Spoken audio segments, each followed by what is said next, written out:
Welcome to red TV. నేను మీ తేజ. అయితే folk singer శృతి అసలు ఎలా చనిపోయింది? తన ఆత్మహత్య చేసుకొని చనిపోయిందంటూ కూడా బయటికి వార్తలొచ్చాయి. కాదు, తనని మర్డర్ చేసి చంపేశారు. తను హత్య చేయబడిందంటూ కూడా వాళ్ళ ఫ్యామిలీ మెంబర్స్ అయితే చాలా గట్టిగానే చెప్తున్నారు. అండ్ ఈ కేసు విషయంలో చాలా విషయాలు ఇంకా బయటికి రావాల్సి ఉంది. అయితే మనతో పాటు కొన్ని విషయాలు షేర్ చేసుకోవడానికి తన ఫ్రెండ్ మమతా గారు ఇక్కడ ఉన్నారు. ఆమె కూడా ఒక ఫోక్ సింగర్. ఒకసారి తనని పూర్తి విషయాలన్నీ కూడా అడిగే ప్రయత్నం చేద్దాం. నమస్తే అండి. సో శృతి గారు ఎప్పటి నుంచి పరిచయం, ఏంది కథ? పరిచయం ఏం లేదు. యాక్చువల్లీ తనతో నేను ఇంటర్వ్యూ చేద్దాము అని చెప్పేసి ఒక 4, 5 సార్లు కాల్ చేసి మాట్లాడాను. సో, తను ఎప్పుడైనా సరే చాలా గట్టిగా మాట్లాడుతది. అండ్ ఏంటంటే ఏమంటే హుందాగా ఉంటది.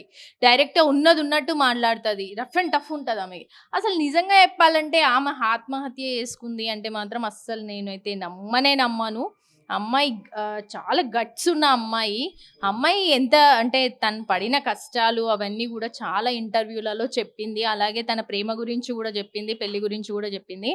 కానీ అట్లా ఎట్లా నమ్ముతారు? ఇన్‌స్టాలో పరిచయమైన వాళ్ళని పెళ్లి దాకా ఎట్లా నమ్ముతారు? అసలు వాళ్ళ బ్యాక్‌గ్రౌండ్ తెలుసుకోకుండా, ఏం తెలుసుకోకుండా, ఆళ్ళు ఎట్లాంటోలో తెలవకుండా, ఏం తెలవకుండా పెళ్లెట్లా చేసుకుంటారు? తల్లిదండ్రులను కాదని 25 సంవత్సరాలు, 28 సంవత్సరాలు కనిపెంచిన తల్లిదండ్రులను కాదని అట్లా అంటే తను రీసెంట్ గానే పెళ్ళైంది. ఒక 20 రోజుల క్రితమే పెళ్ళైందంటూ కూడా చెప్తున్నారు. 20 డేసే అయింది పెళ్ళయ్యి. తను ఒక ఇంటర్వ్యూలో కూడా చెప్పింది. 20 డేసే పెళ్ళయింది నాకు అని కూడా చెప్పింది. అండ్ అలాగే తను చాలా ఇంటర్వ్యూస్ కూడా ఇచ్చింది.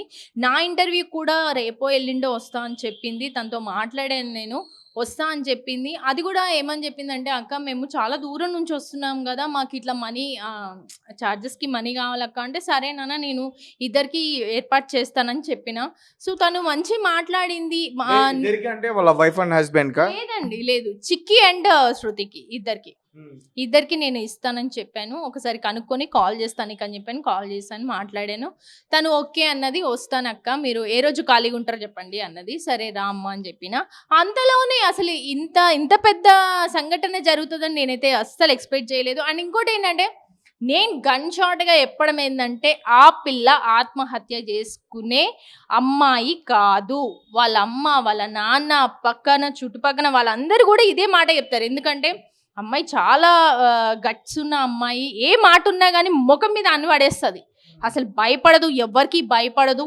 తనసలు ఎలా ఉంటదంటే ఒక సింహం అంటే ఏమంటారు? ఒక మొగరాయిల్లాగా ఉంటది తనకి. సో, తనకి నిజంగా చెప్తున్నా తనైతే ఆత్మహత్య చేసుకోలేదు.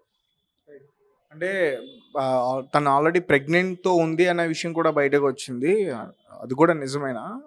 నిజంగానే అంటున్నారు. అందరూ చాలామంది చెప్తున్నారు. 4 మంత్స్ ప్రెగ్నెంట్ అని చెప్తున్నారు. అది నిజమా? అబద్ధమా? అనేది యాక్చువల్లీ తను ఒకవేళ ఆత్మహత్య చేసుకోవాలి అనుకుంటే లోపలున్న పిల్ల గురించి ఆలోచిస్తది గదా! సో, అది జరగలేదు. వాళ్ళే ఏదో చేసి చంపేశారు. అయినా ప్రతి ఒక్క అమ్మాయికి చెప్పడం ఏంటంటే నేను తెలిసిందా అసలు ఎవరు అబ్బాయి ఎవరో ఏంటి? అమ్మాయి ఎలా పరిచయం అయింది? ఏమన్నా బయటకొచ్చాయా? సోషల్ మీడియాలోనే పరిచయం అయ్యాడంట ఆ అబ్బాయి. సో, అబ్బాయితో ఒక 2 మంత్స్ 3 మంత్స్ పరిచయం అంతే. అంతకుమించి ఏం లేదు అమ్మాయికి. ఏం చెప్పాడో, ఏం చేశాడో ఏమో తెలీదు. మొత్తానికైతే పెళ్లి చేసుకున్నాడు.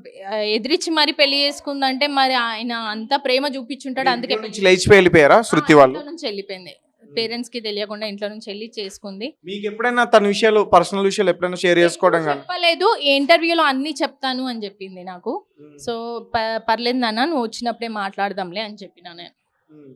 సో, అందరికి ఏంటంటే అమ్మాయిలకు అందరికీ చెప్పాల్సింది ఏంటంటే, దయచేసి ఈ ఇన్‌స్టాని గానీ, ఫేస్‌బుక్‌ని గానీ, అలాగే మ్యాట్రిమోనీస్ ఇప్పుడు చెత్త మ్యాట్రిమోనీస్ వస్తున్నాయి. అబ్బాయిలందరూ గూడా మెయిన్ మనీ కోసం, అమ్మాయిలందరూ గూడా మనీ కోసం అండ్ కొంతమంది ఏమంటారు పెళ్లి కోసం వచ్చిన వాళ్ళని గూడా నిజంగా వచ్చే వాళ్ళని గూడా ఫేక్ అని అనుకుంటున్నారు. సో, చాలామంది డబ్బులున్న అమ్మాయిలను పట్టుకొని వాళ్ళతో కలిసున్నామా, కొన్ని నెలలు వాళ్ళతో రిలేషన్‌లో ఉన్నామా, తర్వాత వదిలేసినామా అన్నట్టే ఉన్నారు. చాలామంది గూడా అలాంటి వాళ్ళే ఉంటున్నారు. దయచేసి అమ్మాయిలందరూ గూడా తల్లిదండ్రులను దృష్టిలో పెట్టుకొని ఇట్లాంటివన్నీ చేయకండి. ఒకవేళ ఆ అబ్బాయి గనక మీకు నచ్చినట్లయితే మీ అమ్మా నాన్నకి చూపిచ్చి అబ్బాయి బ్యాక్‌గ్రౌండ్ చూసి పెళ్లి చేసుకోండి. అంతేగాని ఇట్లా తొందరపడి నిర్ణయాలు తీసుకొని అక్కడ తల్లిదండ్రులకి ఇప్పుడు ఎంత బాధ చెప్పు. నీకేమైంది? ఇప్పుడు వాళ్ళు చంపేశారా? లేకపోతే నిజంగా ఆత్మహత్యనా? అనేది ఇంకా క్లియర్గా తెలియదు.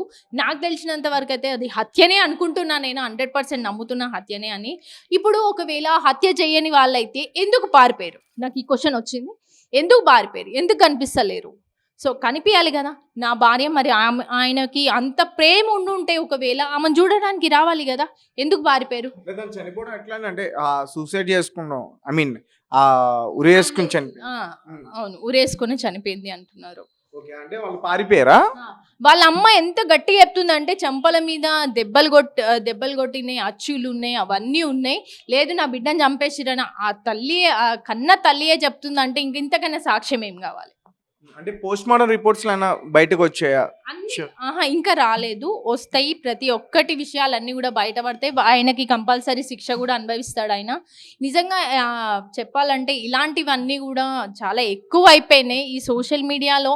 అసలు మంచి కన్నా ఎక్కువ చెడే ఎక్కువ ఉంది. అంత ఎలాంటి వాళ్ళు వస్తున్నారంటే జస్ట్ వచ్చామా, ఫేమస్ అయినామా, వెళ్ళిపోయినామా అన్నట్టే చాలా మంది వస్తున్నారు, పోతున్నారు. అమ్మాయిల జీవితాలు చాలా మంది నాశనం అవుతున్నాయి. అలాగే అబ్బాయిలు, కొంతమంది అమాయకుల అబ్బాయిలు కూడా అంటే దీనికి బలైపోతున్నారు. అలాంటివన్నీ చెయ్యకుండా మన ఈ సోషల్ మీడియాకి ఎవరైతే పెద్దవాళ్ళు ఉంటారో వాళ్ళందరినీ కూడా ఇలాంటి చెత్త వాళ్ళు ఉన్న వాళ్ళ ఐడీస్ అన్నీ కూడా బ్లాక్ చేయమని. పర్సనల్ ఒపీనియన్ కదా అది, వాళ్ళ వ్యక్తిగత విషయం, వాళ్ళ పర్సనల్ ఒపీనియన్ అది. దాన్ని ఎవరు కూడా జడ్జ్ చేయలేరు కదా. ఇప్పుడు అమ్మాయి ఇంట్లో వాళ్ళని ఎదిరించి బయటికి వెళ్ళిపోయిందంటూ కూడా చెప్తున్నారు కదా. అవును, నిజంగానే ఎదిరించి వెళ్ళిపోయింది. అంటే నిజం చెప్తున్నా కదా, అమ్మాయిలు చాలా అమాయకులు. కొంతమంది చాలా అమాయకులు ఉన్నారు, కొంతమంది అయితే మస్తు రాక్షసులు కూడా ఉన్నారు.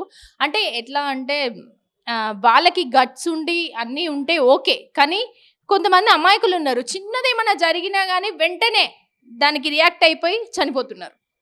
సో అలా చేయకండి. ఏదైనా ఉంటే కనుక మనకి మంచి మంచి చట్టాలు కూడా ఉన్నాయి, వాటన్నిటిని కూడా మనం ఉపయోగించుకొని మన మీద ఇలాంటి జరిగినప్పుడల్లా వెళ్ళి మనం కంప్లైంట్ ఇవ్వడమా, లేకపోతే ఎవరికన్నా చెప్పడమా, ఇలాంటివన్నీ చేస్తూ ఉంటే ఇలాంటివన్నీ మనం దాటుకొని రావచ్చు.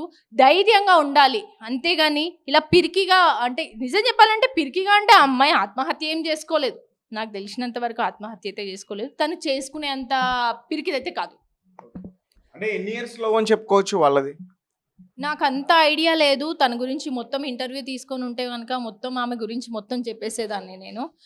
తనకు అంత ఐడియా, కానీ తక్కువ టైంలో ఇన్స్టాగ్రామ్లో అంటే అందరిలాగా కాకుండా ఫోక్ సింగర్స్ పాటలు పాడితే ఏమొస్తుంది అని చెప్పేసి పెరడీ సాంగ్స్ పాడి చాలా ఫేమస్